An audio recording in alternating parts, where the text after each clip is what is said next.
दोस्तों, मैं ज्योतिषाचार्य राम निहार शर्मा एक बार पुनः आपके सामने। दोस्तों, आज का मेरा विषय है प्रबोधनी एकादशी। दोस्तों, इसको देवउठनी एकादशी भी कहते हैं। और इससे पहले मैंने जो है YouTube चैनल के ऊपर रमा एकादशी के बारे में डाला। आप वहां पे जाके 26 की 26 एकादशियों की कथा, महात्म, पूजन विधि विधान किस प्रकार किया जाता है सुन सकते हैं। दोस्तों, ये मेरा YouTube चैनल जो है धार्मिक चैनल है। आप इसको खुद भी लाइक करें, सब्सक्राइब करें और अपने दोस्तों को भी इसके लिए आकर्षित करें। दोस्तों, देवउठनी एकादशी कथा किस विषय के लिए की जाती है? यह कथा जो है मांगलिक कार्यों की पूर्णता एवं वीर पुत्रों की प्राप्ति के लिए की जाती है। भजमन नारायण नारायण नारायण, श्रीमन नारायण नारायण नारायण, हरे हर नारायण नारायण नारायण, विष्णु नारायण नारायण नारायण। बोले देवउठनी एकादशी महात्म महाप्राण महाराज की जय। ब्रह्मा जी बोले, हे मुनि श्रेष्ठ, अब आप पापों को नष्ट करने वाली तथा पुण्य को मुक्ति देने वाली प्रबोधनी एकादशी का महात्म सुनाइए। भागीरथी गंगा तथा तीर्थ, नदी, समुद्र आदि सभी तभी तक फल देते हैं जब तक प्रबोधनी एकादशी नहीं आती। कार्तिक मास की शुक्ल पक्ष की प्रबोधनी एकादशी के व्रत का फल 1,000,000 अश्वमेघ यज्ञ और 100 राजस्वी यज्ञ के फल के बराबर होता है। नारद जी ने पूछा कि हे पिताजी, यह संध्या को भोजन करने से, रात्रि में भोजन करने तथा दूसरे दिन उपवास करने से क्या फल मिलता है? यदि आप समझाएंगे। ब्रह्मा जी बोले, हे नारद, एक संध्या को भोजन करने से 1 समय का, रात्रि में भोजन करने से 2 जन्म तथा पूरे दिन उपवास करने से 7 जन्म के समस्त पाप नष्ट हो जाते हैं। प्रबोधनी एकादशी के व्रत के प्रभाव से सुमेरु पर्वत के समान कठिन पाप क्षण मात्र में ही नष्ट हो जाते हैं।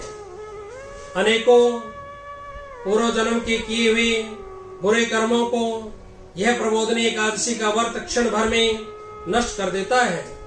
जो मनुष्य अपने स्वभाव अनुसार इस प्रबोधनी एकादशी का विधि पूर्वक व्रत करते हैं, उन्हें पूर्ण फल प्राप्त होता है। हे मुनीश्वर, जो मनुष्य श्रद्धा पूर्वक थोड़ा भी पुण्य करते हैं, उनका यह पुण्य पर्वत के समान अटल हो जाता है। जो मनुष्य हृदय के अंदर ही ऐसा ध्यान करते हैं कि प्रबोधनी एकादशी का व्रत करूंगा, उसमें 100 जन्म के समस्त पाप नष्ट हो जाते हैं। जो मनुष्य प्रबोधनी एकादशी के दिन रात्रि को जागरण करते हैं, उनकी बीती हुई तथा आने वाली 10,000 पीढ़ियां विष्णु लोक में जाकर वास करती है और नरक में अनेक दुखों को भोगते हुए पितृ विष्णु लोक में जाकर सुख भोगते हैं। ब्रह्म हत्या आदि महान पाप भी प्रबोधनी एकादशी का व्रत करने से धुल जाते हैं। एकादशी के दिन रात्रि को जागरण करने का फल अश्वमेघ आदि के यज्ञों के फल से अधिक होता है। समस्त तीर्थों में जाने तथा गौ, स्वर्ण, भूमि आदि के दान का फल प्राप्त कार्तिक मास के शुक्ल पक्ष के देव प्रबोधनी एकादशी के रात्रि के जागरण के फल के बराबर होता है। इस संसार में जितने भी तीर्थ हैं तथा जितने भी तीर्थों की आशा की जा सकती है, वह सब प्रबोधनी एकादशी का व्रत करने वाले के घर में रहते हैं, व्रत करने वाले के घर में ही रहते हैं। जो मनुष्य इस एकादशी के व्रत को करता है, वह योगी, वान योगी, तपस्वी तथा इंद्रियों को जीतने वाला होता है, क्योंकि वह एकादशी भगवान विष्णु को अत्यंत प्रिय है। इसके व्रत के प्रभाव से कामिका, वाचिका और मानसिक पाप नष्ट हो जाते हैं। इस एकादशी के दिन जो भगवान की प्राप्ति के लिए दान, तप, होम, यज्ञ आदि करते हैं, उन्हें अक्षय पुण्य फल प्राप्त होता है। प्रबोधनी एकादशी के दिन भगवान की पूजा करने से बाल, यौवन और वृद्धावस्था के समस्त पाप नष्ट हो जाते हैं। इस एकादशी की रात्रि को जागरण करने का फल चंद्र सूर्य ग्रहण के समय स्नान करने से के फल से सहस्र गुना अधिक होता है। मनुष्य जन्म से लेकर जो मनुष्य पुण्य करता है वह पुण्य प्रबोधनी एकादशी के व्रत के पुण्य के सामने व्यर्थ है। इसलिए हे नार, तुमको भी विधि पूर्वक विष्णु भगवान की पूजा करनी चाहिए। जो मनुष्य कार्तिक मास के धर्मपरायण होकर अन्य व्यक्तियों का अन्न नहीं खाते, उन्हें चांद्रायण व्रत का फल प्राप्त होता है। कार्तिक मास में भगवान दान आदि से उतने प्रसन्न नहीं होते जितने की शास्त्रों की कथा सुनने से प्रसन्न होते हैं। कार्तिक मास में जो मनुष्य भगवान की कथा को थोड़ा या बहुत पढ़ने या सुनते हैं, उन्हें 100 गो के दान का फल प्राप्त होता है। मनुष्य अपने कल्याण के लिए विष्णु भगवान की कथा सुनते हैं। वे अपने कुटुंब का उद्धार करके 1 सहस्र गो दान का फल पाते हैं। जो मनुष्य प्रबोधनी एकादशी के दिन विष्णु की पूजा कथा सुनते हैं, कहते हैं, उन्हें 7 दीप के दान का फल प्राप्त होता है। जो विष्णु की भक्ति पूर्वक कथा सुनते हैं और कथा वाचने वाले को ब्राह्मण को यथाशक्ति दान देते हैं, पूजा करते हैं, उन्हें साष्टांग प्रणाम करते हैं, वे उत्तम लोक को जाते हैं। इस पर नारद जी बोले, हे ब्रह्मा जी, अब आप एकादशी के व्रत का विधान कहिए और कैसा व्रत करने से कौन कौन सा पुण्य मिलता है वह भी समझाइए। ब्रह्मा जी बोले, हे नारद जी, इस एकादशी के दिन मनुष्य को ब्रह्म मुहूर्त में उठना चाहिए और यदि तालाब, कुआं आदि पर स्नान करके व्रत का नियम ग्रहण करना चाहिए। उस समय भगवान से विनती करनी चाहिए कि हे भगवान, आज से मैं निराहार रहूंगा और दूसरे दिन भोजन करूंगा, इसलिए आप मेरी रक्षा करें। इस प्रकार विनती करके भगवान की पूजन करने चाहिए।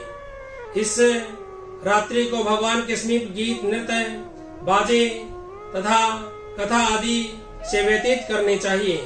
प्रबोधनी एकादशी के दिन कृपणता को त्याग कर बहुत से पुष्प, फल, अगर, धूप आदि से भगवान की आराधना पूजन करना चाहिए। शंख के जल से भगवान को अर्घ देना चाहिए। इसका समस्त तीर्थ दान आदि से करोड़ गुना फल अधिक होता है। जो मनुष्य पुष्प से भगवान की पूजा करते हैं, उसके सामने इंद्र भी हाथ जोड़ता है। कार्तिक मास में जो बिल्व पत्र से भगवान की पूजा करते हैं, उन्हें अंत में मुक्ति मिलती है।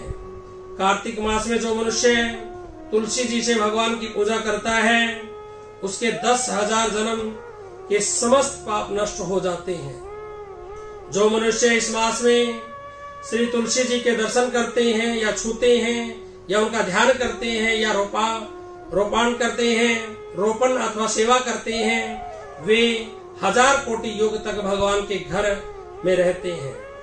समस्त मनोकामनाओं को पूरा करने वाले भगवान कदम्ब पुष्प को देखकर अत्यंत प्रसन्न होते हैं। यदि उनकी कदम पुष्प से पूजा की जाए तो यमराज के दुखों को नहीं पाते। जो गुलाब के पुष्प से भगवान की पूजा करते हैं, उन्हें मुक्ति मिलती है। जो मनुष्य बकुल और अशोक के फूलों से भगवान की पूजा करते हैं, वे अत्यंत काल तक शोक से रहित होते हैं। जो मनुष्य विष्णु भगवान की सफेद और लाल कनेर के फूलों से पूजा करते हैं, उन पर भगवान अत्यंत प्रसन्न होते हैं।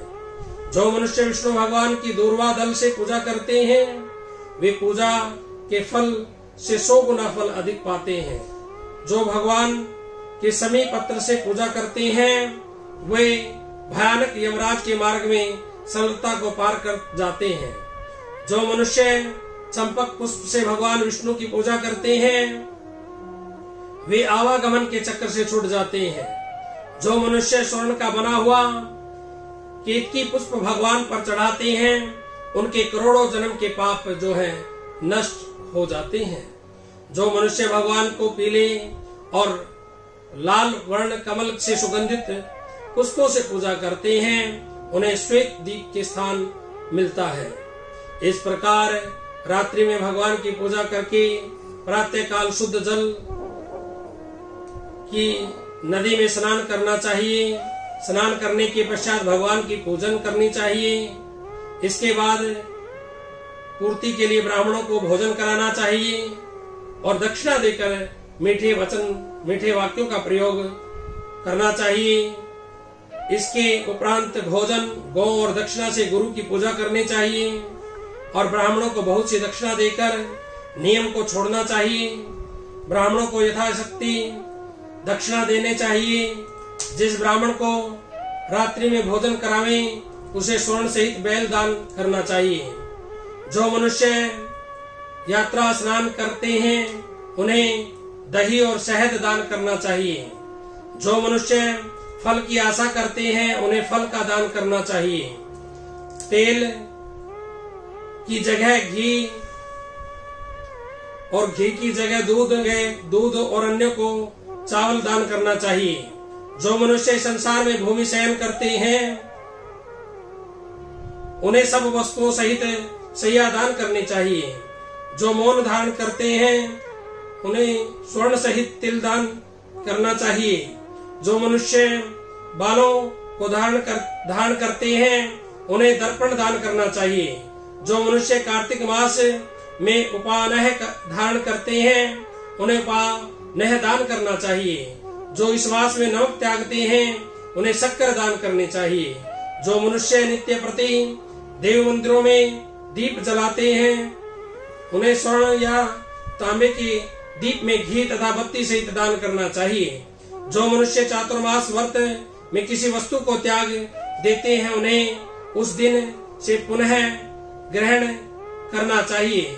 जो मनुष्य प्रबोधन एकादशी के दिन विधि पूर्वक व्रत करते हैं, उन्हें अत्यंत सुख मिलता है और अंत में स्वर्ग को जाते हैं। जो मनुष्य चातुर्मास व्रत को बिना किसी विघ्न से पूरा कर देते हैं, उन्हें फिर दोबारा जन्म नहीं मिलता। जिस मनुष्य का व्रत खंडित हो जाता है, वह नरक को जाते हैं। जो मनुष्य इस एकादशी के महात्म को सुनता या पढ़ता है, उसे अनेक गोदान का फल मिलता है। बोले देवउठनी एकादशी महात्म महापुराण महाराज की जय। भजमन नारायण नारायण नारायण, श्रीमन नारायण नारायण नारायण, हरे हरे नारायण